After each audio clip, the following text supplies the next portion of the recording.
très importante, question relative à une réalité récurrente dans les ministères. Nous remarquons souvent que les serviteurs de Dieu sont frustrés après un certain temps dans le ministère quand ils remarquent que les résultats de leurs efforts acharnés pendant de nombreuses années semblent infructueux ou ils ne voient pas les fidèles embrasés pour Christ comme escomptés. Pourquoi donc cette situation et comment y remédier? Bon, cette frustration, cette situation de frustration des hommes de Dieu relève de plusieurs causes.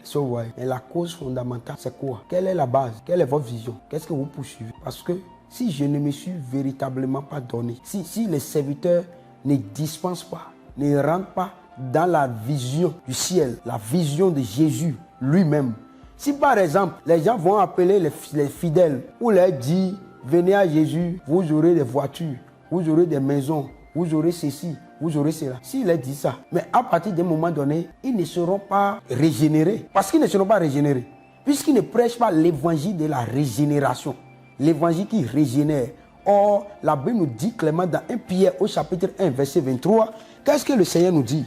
Regardons dans 1 Pierre au chapitre 1, verset 23, il dit, puisque vous avez été régénérés, non pas une semence corruptible, mais pas une semence incorruptible, par la parole vivante et permanente de Dieu. Vous voyez, cette parole régénère. Mais cette parole qui régénère doit pouvoir dire au pécheur, doit pouvoir condamner le péché.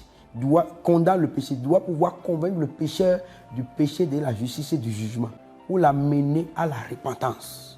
Et lorsque on laisse ça, et on passe, on se concentre sur autre chose, tu ne peux pas. Quel intérêt Dieu, quel intérêt Jésus a à bénir ton ministère, à te soutenir, à te bénir lorsque tu n'es pas dans son plan, lorsque tu n'es pas dans sa volonté? C'est comme, je prends un portable. Quel est l'intérêt que j'ai à charger, à mettre les unités dans mon portable? Dites-moi, quel est l'intérêt j'ai à mettre les unités dans mon portable? Lorsque je mets les unités dans le portable et que je lance appel, je vais appeler Dieu donné ou bien Omer, mais le portable va appeler Jacques. Ça veut dire que le portable n'est même pas utile, n'est-ce pas? Est-ce que je vais continuer par mettre du crédit dedans? Non. Je prends une voiture. Quel est l'intérêt que j'ai à mettre de carburant dans une voiture alors que je sais moi-même pertinemment que lorsque je mets le carburant dans cette voiture, la voiture démarre mais refuse de bouger. Quel est le problème? Lorsque je fais ça, la voiture ne va pas... si je mets le carburant dedans et que la voiture refuse de bouger, je brûle, ça gaz, mais je passe à vitesse, la voiture refuse de bouger. Qu'est-ce qui va se passer? Est-ce qu'on va encore mettre du carburant dedans? On ne va plus mettre du carburant dedans. Si quelqu'un, tu vois un homme qui met encore du carburant dans cette voiture, donc c'est un homme insensé, n'est-ce pas? Donc de la même manière, Jésus est venu pour le salut des âmes. Si Jésus est venu pour le salut des âmes et que c'est pour ça que lui est venu, et il dit dans Luc 13, verset 3, le même Jésus qui a dit dans Jean 3, verset 16, Dieu a tant aimé le monde qu'il a donné son Fils unique afin que quiconque croit en lui ne périsse, mais qu'il ait la vie éternelle. C'est le même qui dit dans Luc 13, verset 3, mais si vous ne vous repentez pas, vous périrez tous également. Et c'est pourquoi d'ailleurs, dans Actes au chapitre 2, le verset 37, quand ils ont entendu le discours de Pierre, la Bible dit quoi? Ils ont eu le cœur vivement touché. Ils ont dit, homme frère, que ferons-nous? À Pierre de leur répondre, repentez-vous. Pourquoi? Parce que Pierre se réfère à son maître. Qu'est-ce que son maître dit? Regardons encore dans Luc au chapitre 24. Ce qu'il dit, le verset 48. Verset 47, il dit, et que la repentance et le pardon des péchés seraient prêchés en son nom à toutes les nations, à commencer par Jérusalem. Voilà ce qu'il faut prêcher pour que les âmes soient sauvées. Mais aujourd'hui, ce n'est pas ce message qui est prêché. Viens, tu seras béni. Que ceci, cela. Or, il n'y a pas un message de bénédiction plus puissant que le seul message que Jésus a prêché. Et ce message se trouve dans Matthieu au chapitre 6, verset 33. Il dit, recherchez premièrement le royaume et la justice de Dieu. Et tout le reste vous sera donné par-dessus. Mais cet évangile a été laissé aujourd'hui. Qu'est-ce que je vais dire? Si Dieu a sacrifié son Fils unique Jésus-Christ afin que les âmes soient sauvées. C'est pour ça. Et il dit encore, dans Acte 1, verset 8, mais vous recevrez une puissance. Le Saint-Esprit surviendra sur vous. Et vous serez mes témoins à Jérusalem, dans la Judée, dans la Samarie, jusqu'aux extrémités de la terre.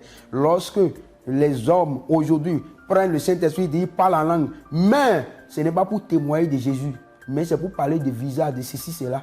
Lorsque c'est comme ça, quel intérêt Jésus a à envoyer plus d'onction sur votre vie pour que votre ministère soit efficace lorsque vous ne faites pas sa volonté? Nous avons compris tout à l'heure que lorsque j'ai acheté une voiture, c'est pour que la voiture puisse me faire déplacer. Quand je mets du carburant dedans, c'est pour que la voiture puisse me faire déplacer pour aller là où je veux aller. Lorsque je l'entretiens, c'est pour qu'elle puisse me faire déplacer pour aller là où je veux aller. Si elle refuse de me faire déplacer pour aller là où je veux aller, est-ce que je vais encore continuer par l'entretenir?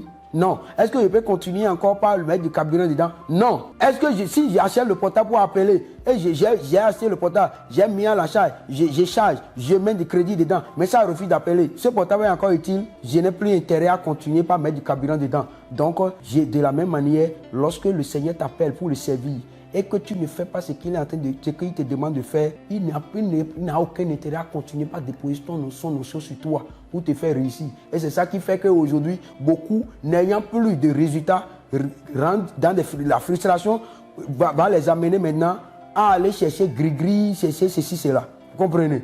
Ça, donc, une raison, la première raison, c'est quoi? La raison de façon globale, c'est lorsque les gens ne sont pas dans la volonté de Dieu. Lorsque vous n'êtes pas dans la volonté de Dieu, ce pourquoi le Seigneur vous a appelé, vous ne faites pas ça, le Seigneur n'a aucun intérêt à continuer par vous soutenir.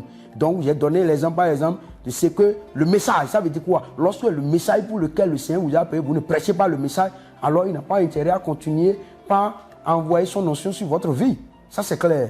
Ça, c'est un premier point. Le deuxième point qui relève toujours de manque de faire la volonté de Dieu, c'est quoi? C'est-à-dire la désobéissance. Tout ça, ça fait partie de la désobéissance. Et la Bible nous dit clairement dans 1 Samuel chapitre 15, verset 23, il dit que la désobéissance est pire que l'idolâtrie, est comme l'idolâtrie et les théraphim. Alors, donc, l'autre forme de désobéissance, c'est quoi? Dieu dit, Jésus a dit quoi? Allez, faites de toutes les nations des disciples. Oui ou non? Mais aujourd'hui, les pasteurs disent quoi? Restons et adorons Dieu ici. Ça veut dire quoi? Normalement, quand on prend une église locale a besoin de plus de pasteurs, un pasteur principal et un pasteur assistant, n'est-ce pas? Mais une église a besoin, tous les membres normalement anciens, quelqu'un qui a déjà fait 3 mois, même une journée, la femme samaritaine, elle a fait, c'est le même jour où Jésus lui a parlé comme ça là, elle est descendue à Samarie, elle a prêché l'évangile, toute la ville de Samarie est sortie maintenant pour venir écouter l'évangile de Jésus-Christ. Donc elle est devenue évangéliste en même temps. Elle est allée prêcher l'évangile aujourd'hui. Les gens sont là, ils écoutent le même message, repentance, salut, sanctification, enlèvement, tout ça là, 1000 fois, mais ils sont toujours assis. Qu'est-ce qui se passe? Là, et le même pasteur vient et continue de prêcher le même message, même s'il est dans la vérité, supposons. Donc, premier cas, il y a le cas de ceux qui ne sont pas dans la vérité. C'est-à-dire qu'ils ne prêchent pas l'évangile vrai. On est d'accord? Donc, Dieu ne va pas soutenir le faux. Donc, il ne va pas envoyer son notion. Il sera obligé d'aller chercher des gris-gris ou la sorcellerie pour envoûter les gens. Deuxièmement, peut-être il prêche la vérité, l'évangile vrai. Mais le problème est que l'onction va cesser de couler. Parce que quand nous voyons la veuve avec Élisée, quand la veuve est partie, Élisée lui a dit quoi? Tu as quoi? Il dit, oh, ta servante n'a rien. Mais après, il s'est rappelé qu'il y a un petit flacon d'huile. Il dit, ok, va chercher beaucoup de vases. Il ne faut pas emprunter un peu. Emprunte beaucoup. Et commence, enferme-toi avec tes enfants et commence par verser. Quand il a commencé par verser, plus il versait, les vases étaient là, il versait là. Quand il se passait, le miracle continuait. Ça coulait dans tous les vases. Quand il n'y a plus de vases, ça a cessé de couler. C'est la même chose. Et cela répond à quoi? Cela répond à ce qu'on appelle en économie le principe de la loi des rendements marginaux décroissants. Ce principe dit quoi? Et si la loi des rendements marginaux décroissants n'était pas vraie, on pouvait produire toute la nourriture du monde dans un seul pot de fleurs en y apportant davantage du travail. Ce qui se pose quoi? Si quand les âmes qui sont là, c'est des vases. Maintenant, toi, tu viens, tu prêches toujours aux mêmes personnes. Au lieu qu'ils sortent pour aller gagner d'autres âmes, ils sont toujours là. Et tu es en train de prêcher, toujours. À un moment donné, qu'est-ce qui se passe? Ils vont devenir gros gras. C'est comme quelqu'un qui est assis, qui mange toujours. Imagine-toi quelqu'un qui est assis le matin. Aujourd'hui, premier jour, matin on lui apporte à manger, matin il est assis même endroit et il mange. Midi on lui apporte, il mange. Le soir on lui apporte, il mange. Dîner, la nuit, souper, la nuit on lui apporte, il mange. Lendemain ça reprend, il est toujours sur place. Pendant une semaine, il ne bouge pas. 1 mois, il ne bouge pas. 2 mois, 3 mois, 1 an, il ne bouge pas. Il est toujours assis sur place. On est en train de lui apporter à manger. Qu'est-ce qui va se passer? Il devient obèse, malade et c'est foutu. Il va mourir. C'est pourquoi les gens... Donc, à cause de la loi des rendements marginaux décroissants, quand quelqu'un a faim et il vient, on lui apporte un plat d'igname, il est par exemple, quand il prend le premier bouchée là, première gorgée là, quand il prend ça, qu'est-ce qui se passe? Il a l'appétit, n'est-ce pas? Il mange, il digère. Mais au fur et à mesure qu'il est en train de prendre, arrivé à un moment donné, il va prendre une dernière boule comme ça là, et il va vomir. Ça ne va pourquoi? Il n'a plus l'appétit. L'appétit, c'est que ça lui donne, la satisfaction que ça lui donne, cette satisfaction est zéro. C'est ça. Donc ça veut dire que l'utilité marginale de la dernière, de cette quantité là, de cette dernière boule là, son utilité marginale est zéro. C'est la même chose. Puisque les personnes sont là, ils sont en train de manger, et la parole là, Même quand bien même c'est la vérité que tu es en train de prêcher, ils sont sur place, en train de faire cela, ils sont sur place, en train d'écouter la même parole. Mais ils ne vont pas sur le terrain pour aller évangéliser. Parce que quand ils iront sur le terrain pour aller évangéliser, qu'ils vont pouvoir digérer. Sinon, si tu as mis plein dans ton véhicule, par exemple, et tu ne bouges pas, et tu dis que okay, le soir, je vais revenir encore, je vais mettre du carburant dedans, à midi, je vais mettre... Est-ce que ça marche? Ça ne marche pas. Il faut que le véhicule roule pour brûler le carburant pour qu'on y mette encore. Mais si tu vois quelqu'un, il a mis le véhicule là, il a fait le plein. Le matin, le véhicule n'a pas bougé. À midi, il vient encore faire le plein, on va lui dire, mais tu es fou, n'est-ce pas? Mais c'est ce qui se passe. Donc, les gens sont là, ils mangent la parole. Eux, ils ne bougent pas, ils ne vont pas sur le terrain pour aller gagner d'autres âmes. Oh Dieu, la Bible dit quoi? Dans 2 Pierre 3, il dit, le Seigneur n'était pas dans l'accomplissement de la promesse comme que je le crois, mais il use de sa patience, ne voulant qu'aucun périsse, mais voulant que tous parviennent à la repentance. Et dans 1 Timothée 2, verset 4, il dit quoi? Il dit, le Dieu qui veut que tous les hommes soient sauvés. Ce que Dieu veut, c'est que tous les hommes soient sauvés. Maintenant, pourquoi est-ce que nous on sera assis, on va écouter, quelqu'un va écouter l'évangile du salut 1 fois, 2 fois, 1000 fois, et il est là, et il y a des multitudes qui ne sont pas sauvées. Donc Dieu ne veut pas continuer à déposer son onction sur toi. Pour que toi, tu continues à prêcher le même message, au même visage, aux mêmes personnes, jusqu'à ce que alors qu'il y a des multitudes qui sont dehors. Non, l'onction ne va plus continuer à couler. Parce que les vases qui sont là sont déjà pleins. Comme les vases sont pleins, comme dans le cas de la femme, de la veuve avec Élisée, lorsque tous les vases sont pleins, il n'y a plus de vases vides, ça a cessé de couler. C'est la même chose qui se passe avec les serviteurs de Dieu. Comme ils ont prêché, ils ont enseigné au même vase, toujours, tous les dimanches, partout, à tout moment, et que les vases sont pleins, à un moment donné, c'est terminé. L'onction cesse de couler. Et les autres, comme eux-mêmes, ils sont là, ils sont devenus obèses. Les mêmes paroles qu'ils prêchaient et que les gens buvaient avec soif, avec passion, maintenant ils prêchent la même parole, ça n'a plus d'effet.